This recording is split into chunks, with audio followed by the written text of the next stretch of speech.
High, welcome to the video. तर मला सांगा, आपल्या महिला मंडळांचा किंवा इन जनरल सगळ्या फिमेल्स सगळ्यात आवडीचा विषय कोणता? फिमेल्सना पण माहिती आहे, म्हणजे सगळे सांगतील सगळ्यात जास्त आवडीचा विषय कोणता? तर गप्पा मारायच्या. आणि त्या त्या पण कशा? हिच्या तिच्या. आणि त्या कशा बोलतात माहीत? सगळ्यांनाच माहिती आहे आपण कसं बोलतो, म्हणजे सगळ्यात इन जनरल बरं का. कुणाबद्दल सांगायचं असेल तर कुजबुजत, कसं कुजबुजत बोलतो, तोंडावर हात ठेवून एकदम छोट्या आवाजामध्ये कुजबुजतो. तिने असं केलं, तिने तसं केलं. तर हा आपला फेवरेट विषय. तर याच्याच रिलेटेड एक खूप मस्त मॅनिफेस्टेशन टेक्निक आहे. 100% 101% ही इफेक्टिव्ह आहे, एवढी जास्त. तर ही प्रॅक्टिस मी आज तुम्हाला शेअर करणार आहे आणि खरंच खूप याच्या रिलेटेड मी तुम्हाला माझा अनुभव पण एक शेअर करणार आहे. मी ही दोनदा ट्राय केली होती. मला एक आठवत नाहीये त्या रिलेटेड एवढं, म्हणजे ती व्यवस्थित एवढी गोष्ट झाली कारण मी मध्ये मिस केले होते टेस्ट, एवढी म्हणजे एनर्जी अलाईन नव्हती. पण मी एकदा आहे ना खूप छान पद्धतीने केली होती, त्याचा रिझल्ट खूप मस्त आला. ती गोष्ट तुम्हाला पुढे शेअर करणार आहे, पण त्याच्या आधी ही तुम्हाला टेक्निक शेअर करते. तर या टेक्निकमध्ये काय करायचं, याला बोलतात विस्पर टेक्निक, म्हणजे कुजबुजायचे स्वतःशीच. दुसऱ्याशी नाही कुजबजायचं. तर स्वतःशीच कुजबजायचंय. एक तुमच्या घरामध्ये मिरर तर असेल, सगळ्यांच्या घरात आरसा तर असतो. तर ऍटलिस्ट एवढा तरी तुमचा चेहरा दिसेल, एवढा तरी आपला आरसा हवा. म्हणजे कारण तुम्हाला स्वतःशी बोलायचं, ऍटलिस्ट तुम्ही तरी स्वतःला गप्प मारताय असं वाटलं पाहिजे ना. तर आणि हे किंवा तुमच्या घरी फुल मिरर असेल ना तर सगळ्यात बेस्ट. तर ही प्रॅक्टिस तुम्हाला करायची आहे. तर या प्रॅक्टिसमध्ये तुम्हाला काय करायचंय, एक शांत उभा राहायचं मिरर समोर आणि 3 दीर्घ श्वास घ्यायचेत.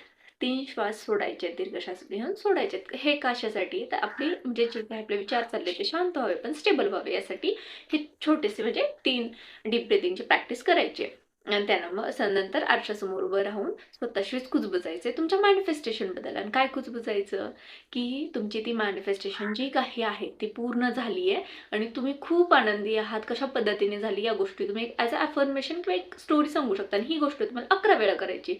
एक अफर्मेशन टाईप तुम्हाला ते 11 वेळा बोलायचे. सपोज तुम्ही समजू शकता, थँक्यू थँक्यू, तुला माहिती आहे का, ही तुझी अफर्मेशन पूर्ण झाली, हे तुझं मॅनिफेस्टेशन पूर्ण झाले, तू खूप हॅप्पी आहेस, तू खूप आनंदी आहे, असं स्वतःशीच बोलायचं.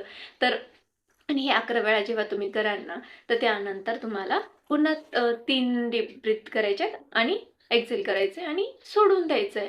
म्हणजे ह्याचं हे करत नाही, चेस नाही करत बसायचं त्या मॅनिफेस्टेशनला. ह्या सर्व गोष्टी युनिव्हर्सकडे सोडून द्यायच्यात. आणि ही प्रॅक्टिस तुम्हाला सलग 11 दिवस करायची आहे. दिवसातून 11 वेळा. म्हणजे दिवसातून 11 वेळा म्हणजे फक्त एकदा आरशासमोर उभं राहून 5 मिनिटात 11 वेळा तर बोलून होतच. तर दिवसातून एकदा 11 दिवस ही प्रॅक्टिस 11 वेळा म्हणायची करायची आहे. तर याचे खरंच खूप छान इम्पॅक्ट आहे. तर माझा आता अनुभव तुमच्यासोबत शेअर करते. तर आम्हाला घ्यायची होती कार. तर कारसाठी लोन करायचं होतं. आणि लोन करताना काय होत होतं, की खूप इंटरेस्ट रेट सांगत होते जे फायनान्सवाले आहेत ते. तर मग मी ही टेक्निक करायची ठरवली आणि मी अशीच टेक्निक करत होते. मी चालू करून फक्त 4-5 आय थिंक 5 दिवस झाले होते. आणि मी अशीच प्रॅक्टिस करत होते. मी काय बोलायचे, की आमचं गाडीचं लोन पास झालंय, खरंच खूप कमी इंटरेस्टने पास झालंय, मी खूप आनंदी आहे, आमची लवकरच गाडी येणार आहे. मी अशी स्वतःशी कुजबुजायचे. आणि जस्ट ही प्रॅक्टिस मी करून संध्याकाळी 4-4:30 वाजले होते, प्रॅक्टिस करून बसले.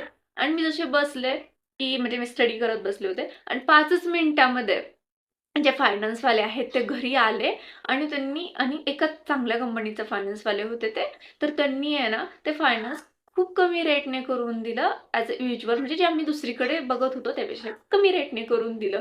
तर मी एवढी खुश होते ना, माझी ही मॅनिफेस्टेशन टेक्निक वर्क झाली आणि ही 100% वर्क करते. सगळ्यांचा याच्याबद्दल अनुभव 100% वर्क करते असाच आहे.